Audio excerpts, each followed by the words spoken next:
Hey, we are in Nehemiah chapters 3 and 4. And Nehemiah is all about work, all about getting these walls done. So let's go ahead and get into chapter 3 and 4.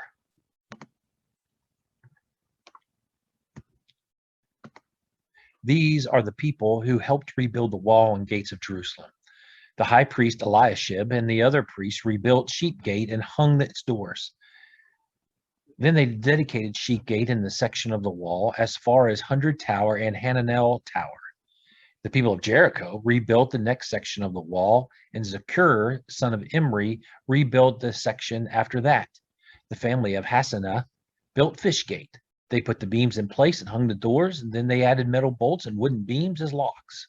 Meremoth, son of Uriah, the grandson of Hakaz, completed this next section of the wall. Meshulam, son of Berechiah, the grandson of Meshezabel, rebuilt the next section, and Zadok, son of Bana, rebuilt the section beside that. The next section was to be repaired by the men of Tekoa, but their town leaders refused to do the hard work that they were assigned. Joiada, son of Paseah, and Meshullam, son of Besodiah, restored the ancient gate. They put the beams in place, hung the doors, and added metal bolts and wooden beams as locks. Melatiah from Gibeon, Jadon from Maranoth, and the men from Gibeon and Mizpah rebuilt the next section of the wall. This section reached as far as the house of the governor of the West Euphrates province. Uziel, son of Hariah, the goldsmith, rebuilt the next section. Hananiah, the perfume maker, rebuilt the section next after that, and went far as Broadwall. Raphia, son of Hur, ruled half of the Jerusalem district, and he rebuilt the next section of the wall. The section after that was close to the home of Jedi, son of Haramath, and he rebuilt it. Hattush, son of Hashbaniah, constructed the next section of the wall. Melchijah, son of Haram, and Hashub, son of Pahath Moab, rebuilt the section after that, and they also built Oven Tower. Shalom, son of Helohesh, ruled the other half of the Jerusalem district, and he rebuilt the next section of the wall. Shalom's daughters also worked with him. Hanan and the people who lived in the town of Zanoah rebuilt Valley Gate. They hung the doors and added metal bolts and wooden beams as locks. They also rebuilt the wall for 1,500 feet, all the way to Garbage Gate. Malchijah, son of Rechab, ruled the district of Beth Hakerem, and he rebuilt Garbage Gate. He hung the doors and added the metal bolts and wooden beams as locks. Shalom, son of Kolhoza, ruled the district of Mizpah, and he rebuilt Fountain Gate. He built a cover over the gateway, then hung the doors and added metal bolts and wooden beams as locks. He also rebuilt the wall of Shilapul. This section was next to the king's garden and went as far as the stairs leading down from David's city. Nehemiah, son of Azbuk, ruled half of the district of Beth-zur, and he rebuilt the next section of the wall. It went as far as the royal cemetery, the artificial pool, and the army barracks. The Levites who worked on the next sections of the wall were Rehum, son of Bani, Hashabiah, who ruled half of the district of Keilah and did this work for his district. Benui, son of Henadad, who ruled the other half of the district of Keilah. Ezra, son of Jeshua, who ruled Mizpah, rebuilt the section of the wall that was in front of the armory and reached to the corner of the wall. Baruch, son of Zabai, eagerly rebuilt the section of the wall that went all the way to the door of the house of Eliashib, the high priest. Meremoth, son of Uriah, the grandson of Hakaz, built up to the far end of Eliashib's house. Here's a list of the priests who worked on the wall. Priests from the region around Jerusalem rebuilt the next section of the wall. Benjamin and Hashub rebuilt the wall in front of their own houses. Azariah, who was the son of Maaseiah and the grandson of Ananiah, rebuilt the section in front of his house. Binui, son of Henadad, rebuilt the section of the wall from Azariah's house to the corner of the wall.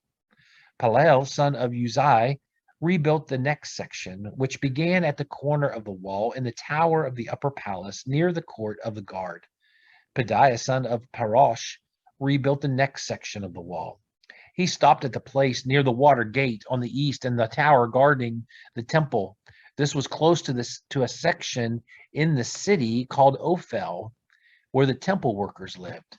The men from Tekoa rebuilt the next section of the wall, and it was their second section. It started at a place across from the large tower that guarded the temple, and it went all the way to the wall near Ophel. Some priests rebuilt the next section of the wall. They began working north of Horse Gate. Each one worked on a section in front of his own house. Zadok, son of Immer, rebuilt the wall in front of his house. Shimei, son of Shechaniah, who looked after the east gate, rebuilt the section after that.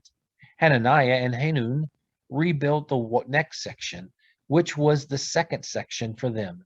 Meshullam, son of Berechiah, rebuilt the next section, which happened to be in front of his house. Malchijah, a goldsmith, rebuilt the next section as far as the house used by the temple workers and merchants. This area was across from Gathering Gate, near the room on top of the wall at the northeast corner. The goldsmiths and merchants rebuilt the last section of the wall, which went from the corner room all the way to the sheep gate. When Sanballat, the governor of Samaria, heard that they were rebuilding the walls of Jerusalem, he became angry and started insulting our people. In front of his friends in the Samaritan army, he said, "What is this feeble bunch of Jews trying to do? Are they going to rebuild the wall and offer sacrifices all in one day? Do they think they can make something out of this pile of scorched stones?" Tobiah from Ammon was standing beside Sanballat and said, "Look at the wall they're building. Why, even a fox could knock over this pile of stones." But I prayed, "Our God, these people hate us and have wished horrible things for us. Please answer our prayers and make their insults fall on them. Let them be the ones to be dragged away as prisoners of war. Don't forgive the mean and evil way they have insulted the builders." The people worked hard, and we built the walls of Jerusalem halfway up again. But Sanballat, Tobiah, the Arabs, the Ammonites, and the people from the city of Ashdod saw the walls going up and the holes being repaired, and so they became angry and decided to stir up trouble and to fight against the people of Jerusalem. But we kept on praying to our God, and we also stationed guards day and night. Meanwhile, the people of Judah were singing a sorrowful song. "So much rubble for us to haul, worn out and weary. Will we ever finish this wall?" Our enemies were saying, "Before those Jews know what has happened, we will sneak up and kill them and put an end to their work."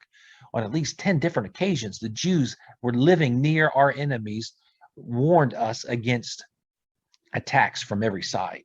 And so I sent people to guard the wall at the lowest places and where there were still holes in it. I placed them according to families, and they stood guard with swords and spears and with bows and arrows. And then I looked over and told the leaders, the officials, and the rest of the people, "Don't be afraid of your enemies. The Lord is great and fearsome. So think of him and fight for your relatives and children, your wives and homes." Our enemies found out that we knew about their plot against us, but God kept them from doing what they had planned. So we went back to work on the wall. From then on, I let half of the young men work while the other half stood guard. They wore armor and had spears and shields as well as bows and arrows. Leaders helped the workers who were rebuilding the wall. Everyone who hauled building materials kept one hand free to carry a weapon. Even the workers who were rebuilding the wall strapped on a sword. The worker who was to blow the signal trumpet stayed with me. I told the people and their officials and leaders, "Our work is so spread out that we are a long way from one another. If you hear the sound of the trumpet, come quickly and gather around me. Our God will help us fight." From every day from dawn to dark, half of the workers rebuilt the walls while the rest stood guard with their spears. I asked the men in charge and their workers to stay inside Jerusalem and stand guard at night. So they guarded the city at night and worked during the day. I even slept in my work clothes at night. My children, the workers, and the guards slept in theirs as well. And we always kept our weapons close by. So I want to show you, just in case you have forgotten or haven't noticed, I want to show you the walls and how are the gates that we're talking about. You got the sheep gate right here. It's called the sheep gate because that is where the shepherds would bring in their flocks to sell for the temple. The fish gate is also mentioned. This is where the fish market was going to be is located at, and that's where they got to catch their fish and bring it in. And so you got the horse gate and you got the walls. Here we see the names of the people around that were responsible for building different parts of the city. And so what we have is Nehemiah doing some incredible things. Nehemiah wanted people to get this stuff done, and what we find is that everybody pitched in. It was a huge group effort, and also notice these aren't expert workers. I mean, these are priests, and there's their families and moms and sisters. They're not experts, but they were willing to lend a hand. They were willing to do whatever they had to do to make this work. Some parts of this wall, there's 20 feet deep. I mean, they're a lot of work, and they're doing it in front of their house to protect themselves. So they know they want to do a good job. In chapter 4, it's just discouragement. Sanballat, Tobiah, they're bad. They're just bad dudes. They are critics. They want to run their mouths. They want to give the Jews a hard time. But the people had their minds made up that they were going to work and that they were going to get the job done. Here's what you have to understand is that critics like to demoralize, like to bring you down. But when you are doing things the way God has intended, then and you're faithful in that, then good is going to come out of it.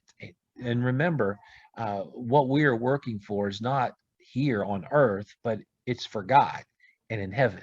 And so keep that in mind as your goal, and don't get down and don't get discouraged. Have a great day.